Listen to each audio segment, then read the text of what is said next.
Hi, I'm Jane Velez Mitchell with JaneUnchained.com, and I'm here with our mascot, Little Rico, from the streets of Puerto Rico, a rescue. We're talking about wonderful, huge breaking news for animals like Little Rico, various species.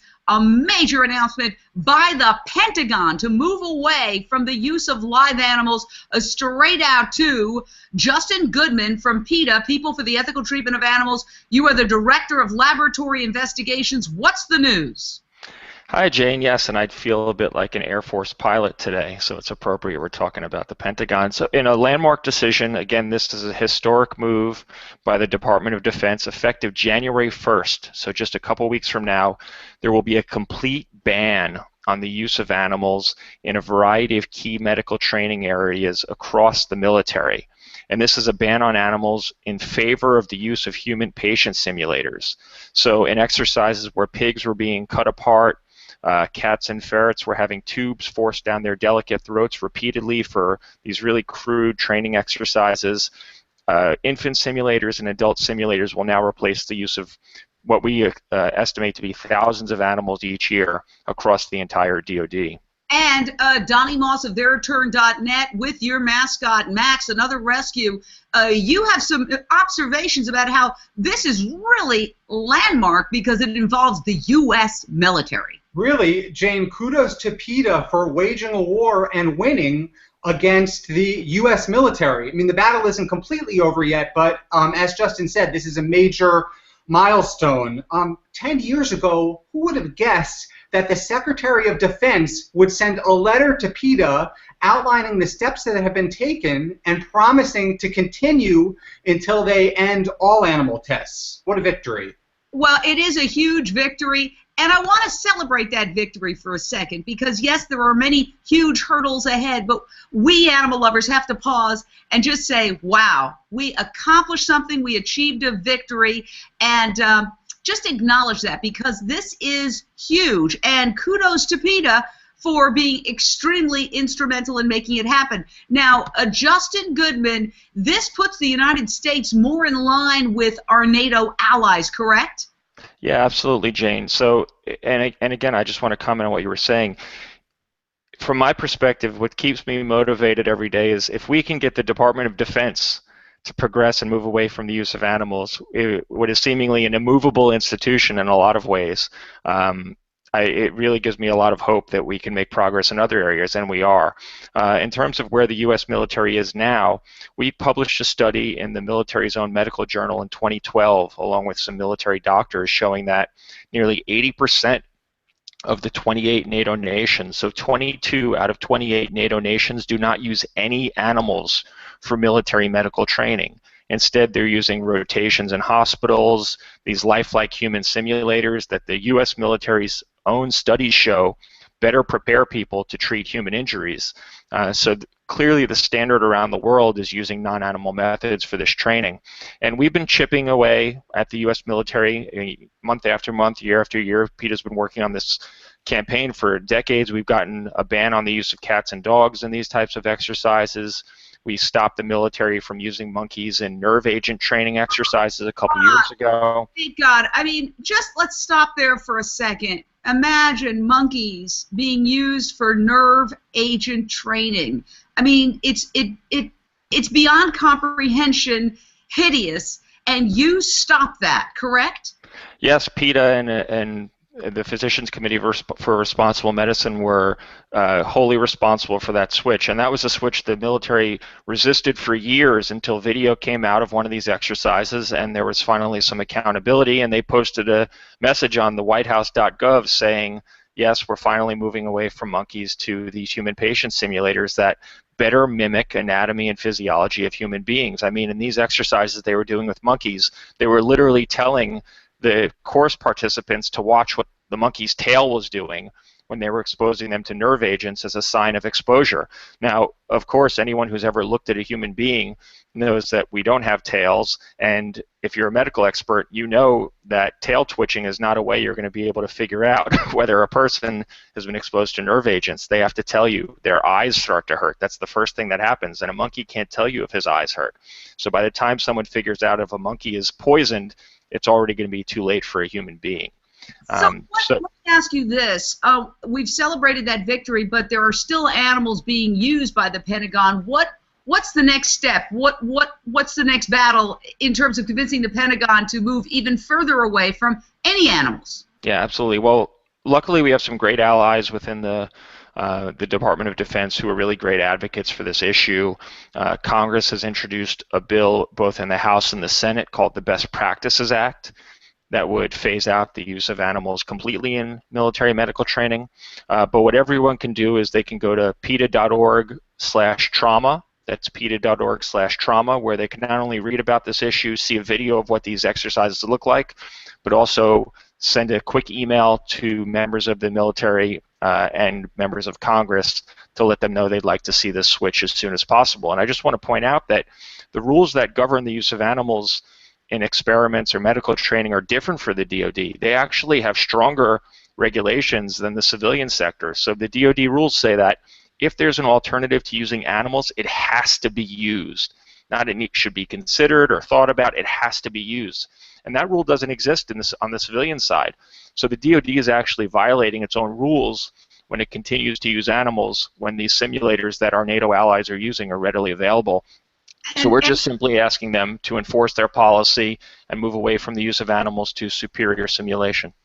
Donnie Moss of theirturn.net, what is the work that lies ahead in terms of just the unimaginable, incomprehensible use of animals that are just like little Rico here in Max in experimentation? Well, look, Jane, the idea that the military uses or blows up animals to test weapons is sort of appalling and shocking, and it's still going on. But there is hope, because just think, in the 1990s, car companies used live animals to test the safety of vehicles in crash tests, and now they're using crash test dummies. So there is a light at the end of the tunnel for these abuses as well. Well, I want to go back to this because I'm reading from the Boston Globe that has been reporting on this amazing switch in the Pentagon policy, but it says that about 10,000 animals a year were being shot, blown up, and stabbed for surgical training exercises, and there's absolutely no evidence that doing that produces proficient soldiers, and they're quoting you, Mr. Goodman. Now, there are, however, using pigs and goats in live battlefield training is not the best option for our troops and is inhumane treatment of animals. This is according to a representative, a Georgia Democrat, who is the bill's chief sponsor in the House. So what I'm trying to get to is apparently they're still using pigs and goats in live battlefield training and blowing up these animals. Clarify that. Right, so unfortunately, a standard medical training drill that people who are being deployed go through, even though it's not required, is they'll attend a course where they take some sheep or goats or pigs out into a field, they shoot them in the face with shotguns, they cut their limbs off with tree trimmers, they shoot them with pistols, they cut them apart, and we actually got a video in 2012, a whistleblower leaked us a video of one of these exercises where you had live goats moaning. They were not properly anesthetized, and they were having their limbs cut off with tree trimmers. Oh my while God. Who was doing this?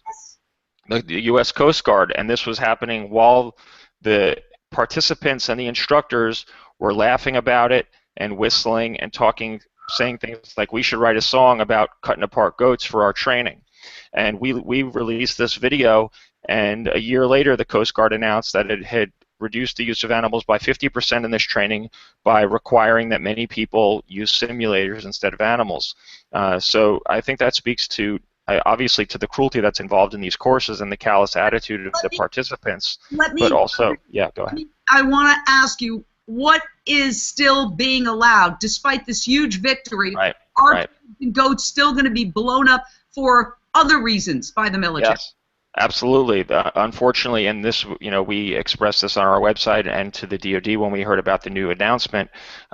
Unfortunately, the use of animals for this combat trauma training in these courses was only partially covered for certain personnel by this new policy. So we're still going to see thousands of animals continue to be shot, stabbed, and blown up and dismembered in these courses until we get a full ban, and that's what we've been pushing for years, what we're going to continue to push for, and we've expressed to the Secretary of Defense. We will express to the new Secretary when he is appointed, which should be in a matter of months, that this policy has to really extend to all animals and all exercises because, again, the military has admitted there's no evidence that having people hack apart animals improves people's training.